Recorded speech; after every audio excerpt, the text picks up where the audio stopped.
जय श्री कृष्णा दोस्तों। हर हर महादेव। कैसे हैं आप सब? स्वस्थ और सुरक्षित होंगे। दोस्तों, कभी आपने सुना ही होगा कि अपनों की नज़र ज़्यादा लगती है। कभी आपने अपने बड़ों से ये कहते सुना होगा कि अपने बच्चों को देखकर ज़्यादा खुश मत हो, क्योंकि कहीं तुम्हारी नज़र ही ना लग जाए। कभी यदि हमारा मकान बहुत ही सुंदर बना होता है और हम ही मन में सोचते हैं कि हमारा मकान कितना सुंदर लग रहा है, हमारा घर कितना सुंदर लग रहा है, या हम कोई नई चीज खरीद कर लाते हैं, कोई नई वस्तु खरीद कर लाते हैं, वस्त्र खरीद कर लाते हैं, साड़ी खरीद कर लाते हैं, पहनते हैं और सोचते हैं कि बहुत ही सुंदर है। और हो सकता है कि कोई वस्तु है तो उसमें टूट फूट हो जाए, और यदि कोई वस्त्र साड़ी वगैरह खरीद कर लाते हैं, कहीं से फट जाती है या कुछ खराब हो जाती है। इसे कहते हैं नजर लगना। आप सब इसमें विश्वास करते ही होंगे और सभी के साथ कभी ना कभी ये घटना हुई होगी, नजर लगना। ऐसा नहीं है कि किसी दूसरे की ही बुरी नजर लगती है, कभी कभी हमारी खुशी ही हमें ले डूबती है, हमारी नजर ही हमको लग जाती है।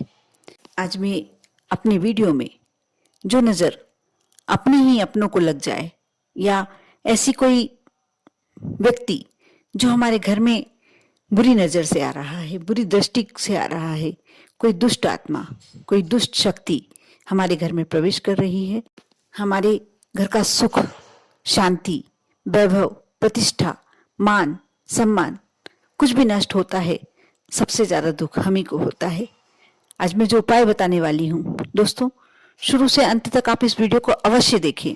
बहुत ही आवश्यक है सभी लोगों के लिए, सभी को देखना चाहिए। उसमें जो बताया गया है वह उपाय सभी को करना चाहिए। बहुत ही छोटा सा उपाय है, लेकिन बहुत ही अचूक उपाय। आप इस वीडियो को देखने के बाद मुझे थैंक्स कहना बिल्कुल नहीं भूलेंगे, मुझे धन्यवाद कहना बिल्कुल नहीं भूलेंगे। लेकिन आप भले ही कमेंट्स में धन्यवाद नहीं दीजिए, लेकिन लाइक अवश्य कीजिए, और यदि मेरे चैनल पर नए हैं तो सब्सक्राइब अवश्य कर लें, क्योंकि बहुत ही अच्छी, बहुत ही अचूक जानकारियां जो आपके लिए छोटे छोटे उपायों के माध्यम से आप अपनी जिंदगी को सहज और सरल बना सकते हैं, ऐसी जानकारी इसी वीडियो से प्राप्त होती है, इसी चैनल से प्राप्त होती है।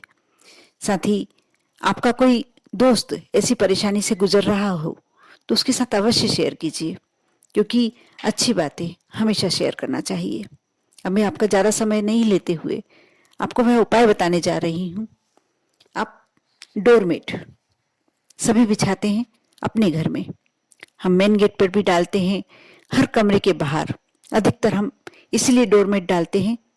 आप समझते होंगे कि डोरमेट क्यों डाला जाता है, बाहर की गंदगी बाहर रह जाए। लेकिन सिर्फ बाहर की गंदगी ही हमको बाहर नहीं रखना, हमको जो अलाएं बलाएं, बुरी शक्तियां, बुरे दोष, बुरी आत्माओं का प्रवेश हमें अपने घर में नहीं होने देना है। तो हमें इस डोरमेट के साथ छोटा सा उपाय करना होगा। आप सभी जानते होंगे एलम, फिटकरी। आपके यहाँ क्या कहते हैं मुझे नहीं मालूम, लेकिन हमारे यहाँ एलम कहते हैं, फिटकरी।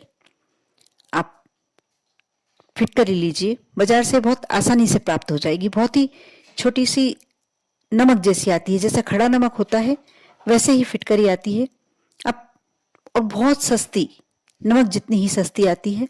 अब फिटकरी बुला लीजिए, उसको घर लाकर उसका चूरा बना लीजिए। वो खड़ी अवस्था में मिलेगी आपको, मतलब डिगला आपको ऐसा मिलेगा, और आप उसको लाकर थोड़ा सा पीस लीजिए।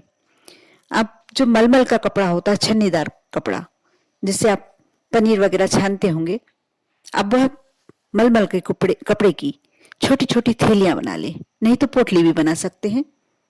अब जो मैं उपाय बताने जा रही हूँ, आपको कब करना है ये बता रही हूँ। आप सुबह के समय, संडे के दिन, रविवार के दिन आपको 12 बजे से पूर्व यह कार्य करना है। आपके घर में जितने भी डोरमेट है, यदि आपने किचन के गेट पर डाल के रखा है, बेडरूम के बाहर डाल के रखा है, या मेन गेट पर डाल कर रखा है, जहां भी डोरमेट डाल के रखे हैं, सभी डोरमेट के लिए आप यह कार्य अवश्य करें। आप देखेंगे आपके घर में एकदम चमत्कारी परिवर्तन होगा। घर के परिवार के आपसी रिश्ते यदि बिगड़े हुए हैं, कोई मतभेद चल रहा है, कोई बुरी राह पर जा रहा है, या कोई भी ऐसे दोष है, धन संबंधी, लक्ष्मी संबंधी कोई परेशानी चल रही है, ऐसा लग रहा है किसी ने लक्ष्मी को बांध दिया है। तो आप देखना कैसे सारे रास्ते आपके सुगम होते जाते हैं। आप फिटकरी को पीस लीजिए और जो मलमल का पतला वाला कपड़ा आता है उसमें आपके जितने भी डोरमेट है घर में उसको लेकर और पोटली बना लीजिए। कपड़ा एक रुमाल की साइज का कपड़ा ले लीजिए, बल्कि उससे भी छोटा कपड़ा लगेगा। उसमें 1-1.5 चम्मच करीब पिसी फिटकरी डाल लें आप और उसकी पोटली बना लें। उसे डोरमेट पर किसी भी एक टाँके की सहायता से या टेप की सहायता से नीचे की साइड आप चिपका लें।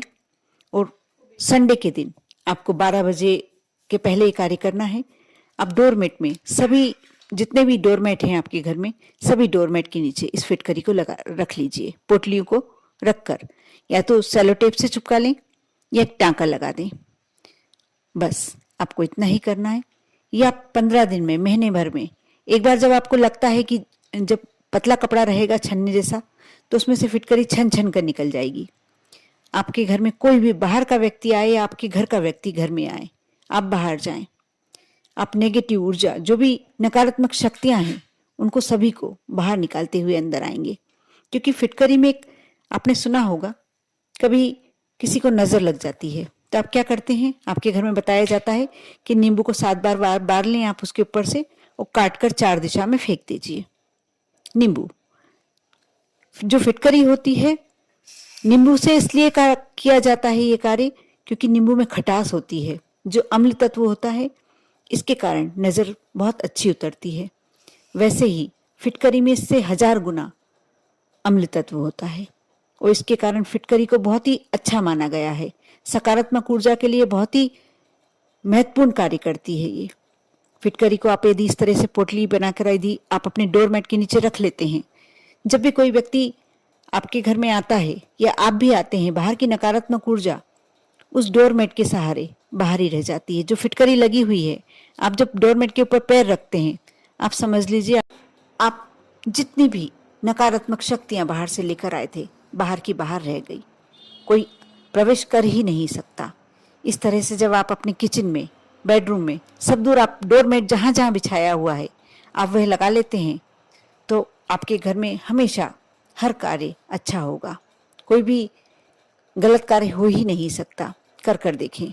लेकिन जब ऐसा लगे आपको 15 दिन में, 1 महीने में कि वो पोटली की फिटकरी समाप्त हो गई है, झड़कर खत्म हो गई है, आप दूसरी पोटली, कपड़ा वही यूज कर सकते हैं।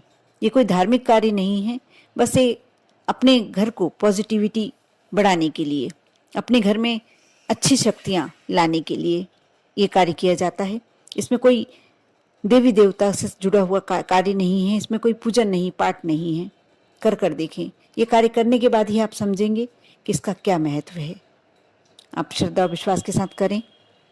आप पर और आपके पूरे परिवार पर भोलेनाथ की कृपा हमेशा बनी रहे। ओम नमः शिवाय।